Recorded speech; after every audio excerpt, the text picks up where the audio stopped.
Channel cook with Srujani. ನಾನಿವತ್ತು ನಿಮಗೆ ಒಂದು ಸಿಂಪಲ್ ಆಗಿರೋ ಬ್ರೇಕ್ಫಾಸ್ಟ್ ರೆಸಿಪಿ ತೋರಿಸ್ಕೊಡ್ತಾ ಇದ್ದೀನಿ. ಒಂದ್ ವೇಳೆ ನೀವೇನಾದ್ರೂ ಲೇಟ್ ಆಗಿದ್ದು ಏನಪ್ಪಾ ಟಿಫನ್ ಮಾಡೋದು ಅಂತ ಅನ್ಸಿದಾಗ ಈ ರೀತಿ ಮಾಡ್ಕೊಬಹುದು. ಸೊ ಈ ಸಿಂಪಲ್ ಬ್ರೇಕ್ಫಾಸ್ಟ್ ರೆಸಿಪಿಗೆ ಏನೇನ್ ಇಂಗ್ರೀಡಿಯೆಂಟ್ಸ್ ಬೇಕು ಅಂತ ನೋಡೋಣವಾ. ನಾನಿಲ್ಲಿ ಬ್ರೆಡ್ ಸ್ಲೈಸಸ್ 8 ತಗೊಂಡಿದ್ದೀನಿ. ಬೆಣ್ಣೆ ಬೇಕಾದಷ್ಟು, ಈರುಳ್ಳಿ 1 ತಗೊಂಡು ಈ ರೀತಿ ಸಣ್ಣಗೆ ಕಟ್ ಮಾಡಿಟ್ಕೊಂಡಿದ್ದೀನಿ.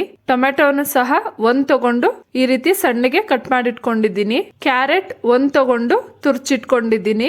ಕ್ಯಾಪ್ಸಿಕಮ್ 1 ತಗೊಂಡು ಅದನ್ನು ಸಹ ಸಣ್ಣ ಸಣ್ಣ ಪೀಸಸ್ ಆಗಿ ಕಟ್ ಮಾಡಿಟ್ಕೊಂಡಿದ್ದೀನಿ. ಬೇಕಾದಷ್ಟು ಎಣ್ಣೆ, ಶುಂಠಿ ಬೆಳ್ಳುಳ್ಳಿ ಪೇಸ್ಟ್ ಅರ್ಧ ಸ್ಪೂನ್, ಗರಂ ಮಸಾಲ 1/4 ಸ್ಪೂನ್, ಅಚ್ಕಾರದ ಪುಡಿ ಅರ್ಧ ಸ್ಪೂನ್, ಕೊತ್ತಂಬರಿ ಸೊಪ್ಪು, ಹಸಿಮೆಣಸಿನಕಾಯಿ 2, ಜೀರಿಗೆ 1/4 ಸ್ಪೂನ್, ರುಚಿಗೆ ತಕ್ಕಷ್ಟು ಉಪ್ಪು. ಸ್ಟವ್ ಹಚ್ಚಿ ಬಾಣಲಿ ಇಟ್ಟು ಸ್ಟವ್ನ ಲೋ ಫ್ಲೇಮ್ನಲ್ಲಿ ಇಟ್ಕೊಂಡು ಒಂದು 8 ರಿಂದ 10 ಸ್ಪೂನ್ ಎಣ್ಣೆ ಹಾಕ್ಕೊಳ್ಳಿ.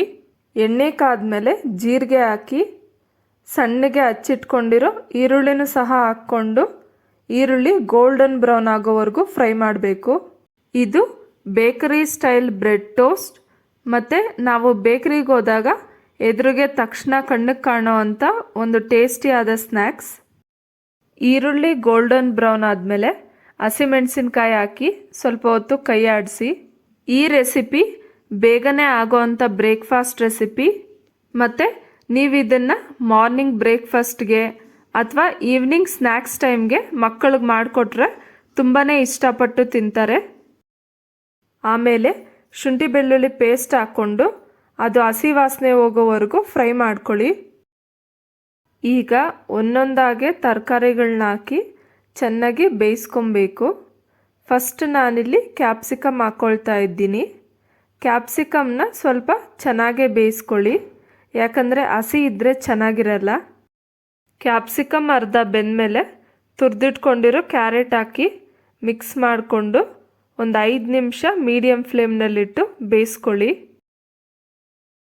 ಕ್ಯಾರೆಟ್ ಒಂದು 5 ನಿಮಿಷ ಬೆಂದಮೇಲೆ ಟೊಮೆಟೊ ಹಾಕ್ಕೊಂಡು ರುಚಿಗೆ ತಕ್ಕಷ್ಟು ಉಪ್ಪು ಮತ್ತು ಕೊತ್ತಂಬರಿ ಸೊಪ್ಪು ಸಹ ಹಾಕಿ ಮಿಕ್ಸ್ ಮಾಡಿ ಟೊಮೆಟೊ ಬೇಯೋವರೆಗೂ ಬೇಯಿಸ್ಕೊಳ್ಳಿ.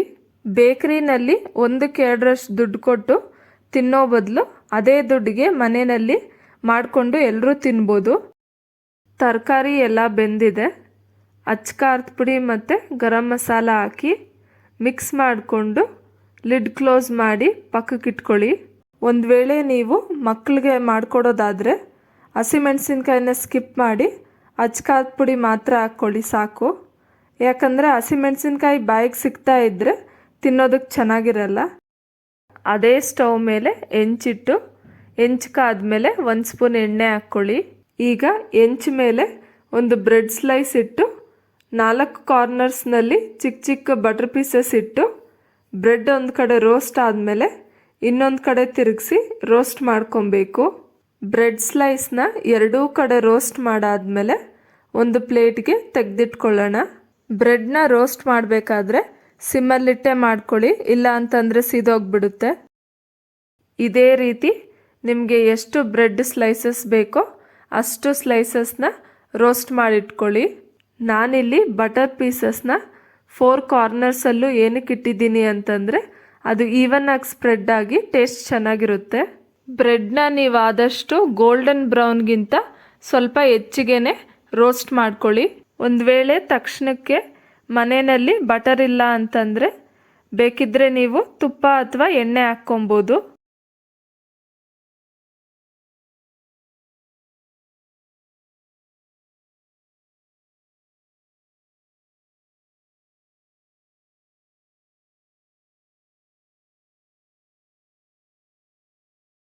ನಾನಿಲ್ಲಿ ಎಲ್ಲ ಬ್ರೆಡ್ ಸ್ಲೈಸಸ್ನು ರೋಸ್ಟ್ ಮಾಡಿ ಇಟ್ಕೊಂಡಿದ್ದೀನಿ. ನಾನಿಲ್ಲಿ ಒಂದು ಬ್ರೆಡ್ ಸ್ಲೈಸ್ ತಗೊಂಡು ಅದಕ್ಕೆ ಸಾಸ್ ಹಚ್ಚಿ ಒಂದು ಸ್ವಲ್ಪ ಪಲ್ಯ ಹಾಕ್ಕೊಂಡು ಈವನ್ ಆಗಿ ಸ್ಪ್ರೆಡ್ ಮಾಡಿ ಮತ್ತೆ ಅದ್ರ ಮೇಲೆ ಇನ್ನೊಂದು ಸ್ಲೈಸ್ ಇಟ್ಟು ರೆಡಿ ಮಾಡಿ ಇಟ್ಕೊಳ್ತಾ ಇದ್ದೀನಿ. ಸಾಸ್ ಬಂದ್ಬಿಟ್ಟು ಆಪ್ಷನಲ್. ಬೇಕಿದ್ರೆ ನೀವು ಸಾಸ್ ಹಚ್ಚಿ ತಿನ್ಬೋದು, ಇಲ್ಲ ಅಂತಂದ್ರೆ ಹಾಗೆ ಬ್ರೆಡ್ ಸ್ಲೈಸಸ್ ಮಧ್ಯೆ ಬರೀ ಪಲ್ಯನಿಟ್ಟು ಸಹ ತಿನ್ಬೋದು.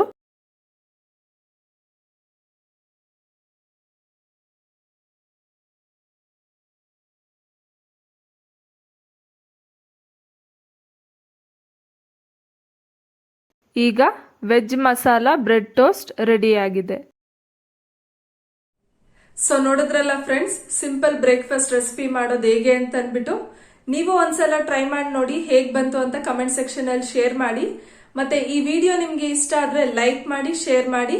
ಪ್ಲೀಸ್ ನನ್ನ ಚಾನೆಲ್ಗೆ ಸಬ್ಸ್ಕ್ರೈಬ್ ಮಾಡಿ. ಮತ್ತೆ ನಾನು ಇನ್ನೊಂದು ರೆಸಿಪಿ ಜೊತೆ ನಿಮ್ ಮುಂದೆ ಸಿಗ್ತೀನಿ. ಅಂಟಿಲ್ ದೆನ್ ಬಾಯ್.